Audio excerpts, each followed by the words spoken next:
The Cosmic Alignment, the narrative of the Greek additions to Esther.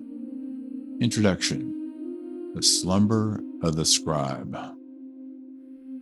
Think about an ancient, heavy night inside the grand palace of Susa, the beating heart of the mighty Persian Empire. While the world sleeps, a devout Jewish palace official named Mordecai wakes up gasping for air, gripped by a terrifying prophetic dream sent straight from the celestial realms. In his vision, the earth shatters into absolute chaos. There are crashes of thunder, violent earthquakes, and a blinding storm of darkness. Out of the cosmic gloom emerge two monstrous roaring dragons, locking horns in a fierce battle unto death. At their roar, every nation on earth prepares for war to destroy a single tiny nation of the righteous. But just as the darkness is about to swallow the light, a tiny crystal clear spring of water appears between the dragons, rapidly expanding into a massive, rushing river that floods the landscape, bringing light and life back to the world. Discovered across ancient Greek manuscripts and preserved beautifully in the Apocrypha, these additions to Esther reveal that the unfolding political crisis in Persia is not an accident. It is a localized flashpoint in an epic, invisible war between cosmic forces. Chapter 1, The Shadow of the Decree. Years pass and Mordecai's dream begins to manifest in the physical world. A ruthless, power-hungry prime minister named Haman rises to absolute power under King Artaxerxes, driven by a deep, ancient malice. Haman tricks the king into signing an irreversible imperial edict on a single day. Every Jewish man, woman, and child across the empire's 127 provinces is to be systematically executed, their property plundered, and their memory erased from history. The first dragon of Mordecai's dream has bared its teeth. The edict spreads like wildfire across the empire, plunging the provinces into absolute mourning and terror.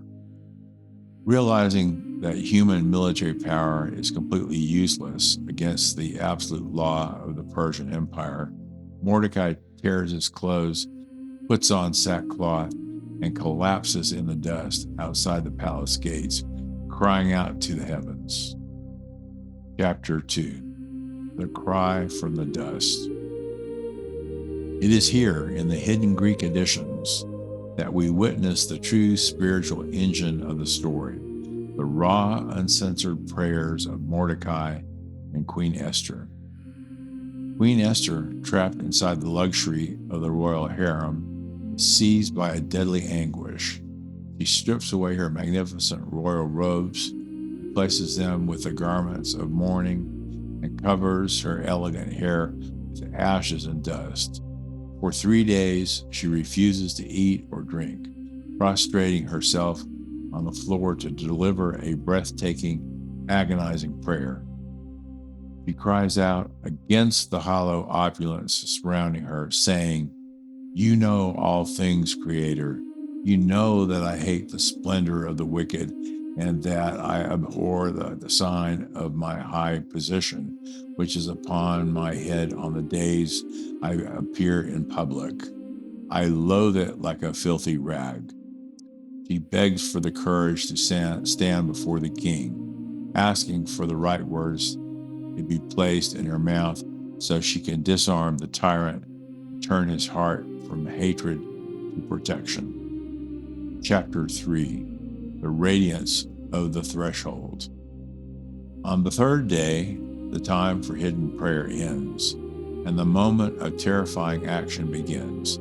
Esther washes away the ashes of mourning and puts on the full, dazzling array of her royal majesty. Her face is radiant, the breathtaking, majestic beauty, but her heart is paralyzed with fear, knowing that she is stepping into the inner courtyard without being summoned, which carries an automatic sentence of immediate execution. Supported by two handmaids, she passes through the heavy golden palace doors. There sits the king on his magnificent throne, dressed in robes embroidered with pure gold and precious jewels.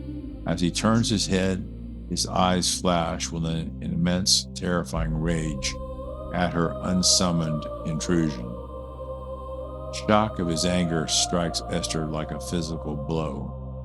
Her face turns pale, her senses fail, and she collapses into the arms of her handmaid. But at that exact split second, the Greek editions reveal a sudden, beautiful cosmic shift. The Creator instantly alters the spirit of the king. His fierce rage evaporates, replaced by an overwhelming panic. He leaps from his throne, gathers her fainting body into his arms, and comforts her with gentle words, crying, "What is it, Esther? I am your brother. Take heart, you shall not die, for our law applies only to ordinary subjects. Come, draw near." He raises his golden scepter, touching her neck, restoring her breath, and altering the trajectory of history in a single moment. Epilogue, the river of life. The rest of the story is a masterclass in swift, elegant justice. Esther uses her sharp intellect to expose Haman's treachery at a private banquet. The king's eyes are opened. Haman is hung from the very gallows he built for Mordecai, and a new imperial decree is rushed across provinces, granting the righteous the right to defend themselves and crush their attackers. Mordecai steps out of the palace, dressed in royal robes of purple and linen, wearing a massive crown of gold. He looks back at his ancient dream from years prior and realizes the hidden equation. The tiny spring that turned into a great river of light.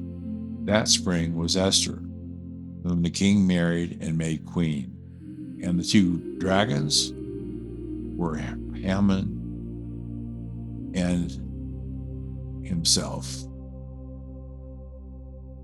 When we look through the majestic, poetic layers of the Greek additions to Esther, we find an enduring blueprint for overcoming the seemingly immovable crisis in our lives. This text reminds us that the rigid, heavy systems opposing us, whether a crushing professional obstacle, a bad environment, or the heavy, everyday weight of deep personal anxiety, often looks completely unshakable at the surface. We feel small, trapped, and voiceless.